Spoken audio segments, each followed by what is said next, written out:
Today, I'm going to go on a bit of a rant about Abyss and its map design because I'm not very happy with the map design of Abyss.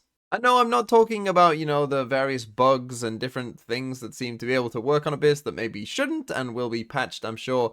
In the meantime, I'm just talking about the map as a whole and some of my gripes with it. And I know that some of you will be saying, give the map a chance. It's only just come out. I've had fun in a couple Abyss games that I've played, all that kind of stuff.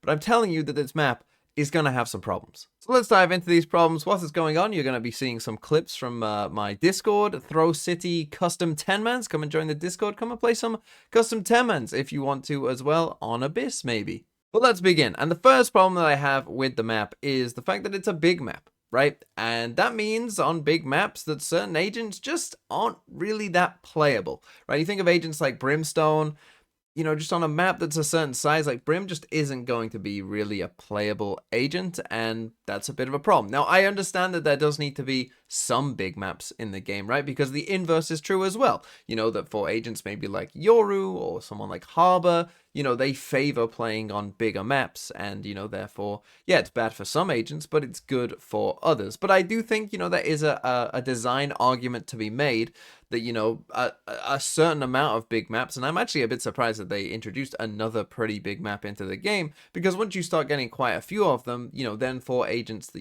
do work a lot better on smaller maps, that, that's going to kind of punish them pretty hard. Second problem with a big map is the rotations, of course, can take a very long time. And what that means is you're going to get a priority of extremities control, which is often where the sites are on the map, which means that basically rushing a site, just 5-stacking and grouping up and going hitting a site, becomes a very viable option on big maps, because whoever you face at that site, whoever you encounter, that's probably the only people you're going to have to encounter, because the rotates are going to take a long time. It's going to take a while for everyone else to get there and help support on that site. And again, that's not necessarily a problem in and of itself, but we'll get into some of the other problems and you'll see that that is going to be an issue, particularly on Abyss. Because the next big problem with Abyss, and this I think is the main problem for me and definitely will be a problem going forward, probably one that you haven't encountered just yet, but as the map becomes more familiar and, as the pro meta kind of trickles down and people kind of learn how to play the map, this will become a problem, because the post-plant spam meta will be an issue. Because in the game that I was playing yesterday in my Discord 10-mans, when we were on attack, basically my team, we would get the spike down very commonly, we would come and play very passive post plans, and we didn't lose a single one, because it's really hard to lose a passive post plan on this map. Like, if you get the spike down, there's just so many good angles to play from here that, are super safe and, give you ample chance to spam. And really, the fact that you can spam through this wall, I mean, it's just, why is this a thing? How is this never thought of? How is this never tested? Because I almost think like this can't be intentional. That, they thought that this would be a good idea to allow people to do this.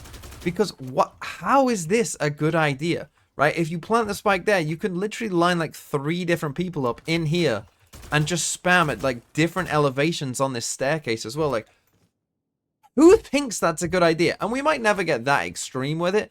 I kind of think that there is a possibility we might, but we might never get that extreme with it. But the thing is, the post-plant spam meta of playing super far back is extremely strong, not just here on B, but on A as well, right? Because again, if you are playing seriously to win, this is how you should play. I don't see why you would play any other post-plant, whether that's when it's planted on the bridge, which is almost an impossible defuse for the defenders anyway, just because there's nowhere to defuse from, and any utility might push you off the map as well. So if you plant on the bridge, you're in trouble. But even if you plant somewhere like here, where falling off isn't necessarily a problem, still, the post-plant spam from, if you get someone up on this box, easy spam. If you get down here, easy spam. Maybe even spamming through this box as well. You've got different elevations to play up on here. You can just spam from so many different angles, and this is going to be a hard area. Like, if you're the defenders and you're trying to retake this space, you have to come out here, again, into different elevations, checking different sides as well.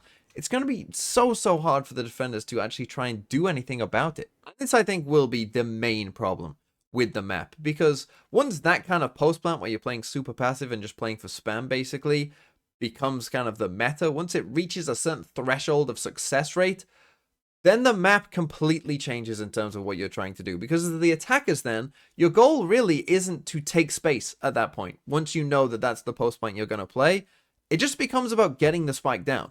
Because if you know, like, if we can get the spike down, we'll win the round. Well, then why would you try and take any other space, right? You're just literally going to play to get the spike down, and that's all you're going to try and do. And this, of course, again, is easier on a big map because those rotates aren't going to be there in time. So just 5-second grouping up, getting the spike down, and playing a super passive post plant sounds like a really good idea on Abyss because the opponent's other players aren't going to be there in time to stop you either. And of course, we've seen this issue on multiple Valorant maps. This is becoming a bit of a trend of Valorant map design in general, where whether it's on Icebox in general, or Pearl B Long, Sunset B, or even Lotus C as well, if you can get the spike down in the right spot and just run back and spam, your chances of winning are really, really good. And of course, the poster child of this really are Team Heretics and their Sunset B spam. I mean, the fear is something you're going to have to get over, that you're going to have to conquer to make it through here. And FPX, after their disappointing finish at Masters Madrid, has done nothing but improve, done nothing but impress. As we see, pretty clean site take here for Team Heretics, space being given up by FPX. So this is all according to plan. It seems like they're going to set up for a retake, see if they get it done, but that's a lot of damage to Autumn. See how they choose to navigate this.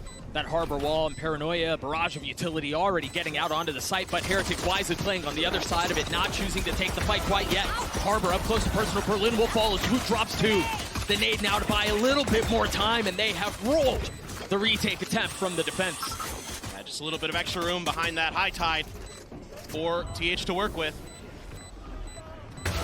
Ooh, nice one, snappy onto the first. Yeah, riveting gameplay there from Team Heretics, and they are really the masters of this, right? And they will even put a Cypher trip to stop you from being able to even push them, right? They will commonly smoke themselves off. This is on a pistol round. You should not be able to win a spam post plant on a pistol round. Then with this post plant spam, you then run into another problem if you are the defenders as well. That of course, when you're playing against Team Heretics on this map, you feel like anytime they plant the spike on B, oh, this is the post plant that they're going to go for, right? So what we need to do is, don't use our utility like this. Don't use your Fade Prowler here. Don't use your Roma Flash here because we need to save it for this, right? You would think that, okay, that's how you're going to deal with it. But of course, then you run into the problem of, well, what if Team Heretics don't do this post plant, right? What if they do just send, a couple people up on the site and you just dry swing into them? It isn't going well for them, and they're going to have to try and play from a deficit again with a lot of their utility already gone. It's only really Enzo that has anything left. Decent wall bang by Mystic. You had all of that utility used from Heretics to clear this site and confirm that it wasn't being spotted from, but spams through the smoke. Ultimately, will claim the kills and the emerging from the cage. They are all caught. And that's the problem that Team Heretics cause pretty much every team at this point. That every so often they will decide to actually just stay on the site, or even just have like Miniboo or Woot or whoever just kind of chilling on their own. They'll often send like a KO flash down here deep, and it causes you the problem of, well, do you use util for the site or do you save it for this? It kind of becomes a bit of a catch-22 where either way it seems like Heretics win.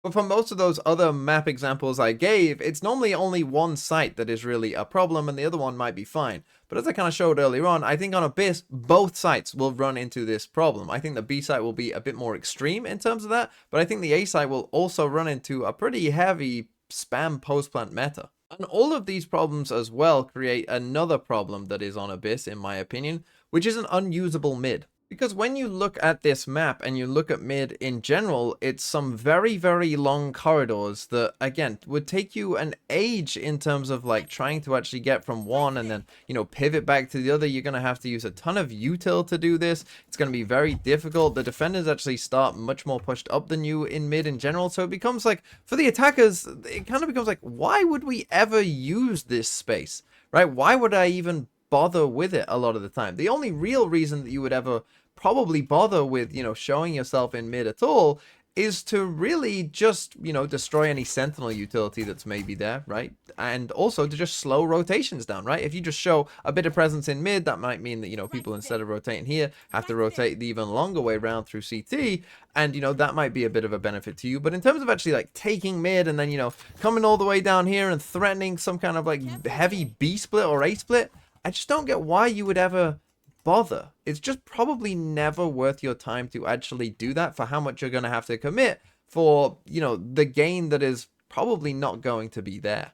And again, remember, we are playing a post-plant spam, so we don't need to take space, right? That's not our goal. Our goal is not to take space whatsoever because we've got our spam set up already. So again, just another reason of why would we need to go mid. And this lack of mid control and playing for mid has become a bit of a trend in terms of Valorant and the metas that we're going towards. Take it on like an old map like Split, right? Where you do have a mid that you would see people, you know, pivot from one side to the other and play a lot for mid. Well, now really in the meta today on Split, if you go back and watch Gen G's attack side in the last map of Masters Shanghai, you'll see that they barely went mid, right? It was a lot of just straight BXX, straight AXX. That's what they did for most of their attacking side, and that's kind of where Split has gone as a meta on the whole. We can take a look at more recent map design, of course, with a map like Sunset as well, where we'll take a look at an example of FPX in a second, but just taking a look at the map as a whole, like, the first problem with the mid on Sunset is that it doesn't really connect to A, right? If you want to do an A split, you have to come all the way to the top of mid and then run through this, right? You're probably going to need to smoke off both of these.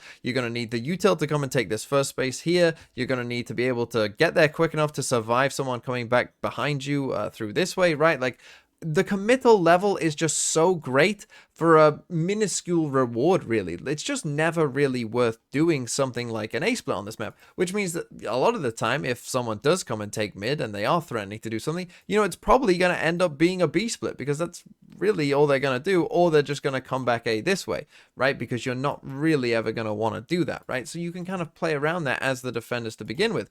But then the thing is, like, why would I do any of this? You know, why would I bother with this kind of big A-split or whatever if I can just run B, get the spike down, and play a post-plant spam that I know is going to work?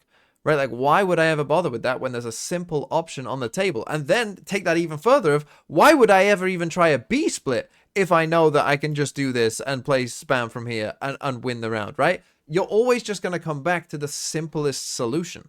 And we can come back to FPX, who are a team that do go for some of these mid defaults on maps like Sunset and on Icebox, where no one else really does this stuff. Now, they do have to play very weird comps to achieve this, right? Like, that's the first thing. They have to sacrifice kind of more meta comps, you know, to play their bizarre comps that they like to play, that allows them to do more stuff like this, right? Where they do need to play like double controller or triple controller on Icebox to make this work. But you'll see in this round kind of what I'm talking about, right? That we come towards mid, we threaten that a bit, we then come back towards A, we threaten that a bit, we then come back towards mid, we end up kind of threatening this this B split here.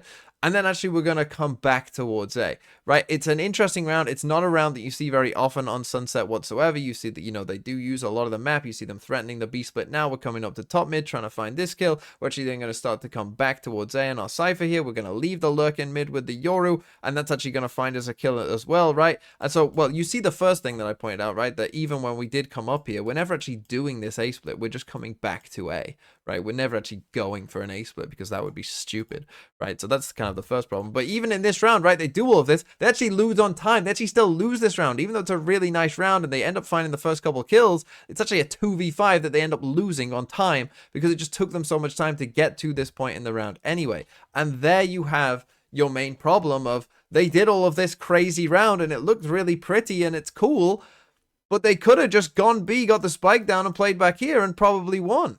And that really is the crux of the problem, that as an attacking team, you're always going to be asking the question, what's the simplest, easiest way that I can consistently win rounds? And for a lot of Valorant maps right now, it's just about getting the spike down and running away and spamming. And that leads to very repetitive, very boring gameplay. And personally, I think that Abyss will be the poster child of that kind of gameplay. And so that is why I don't like the map.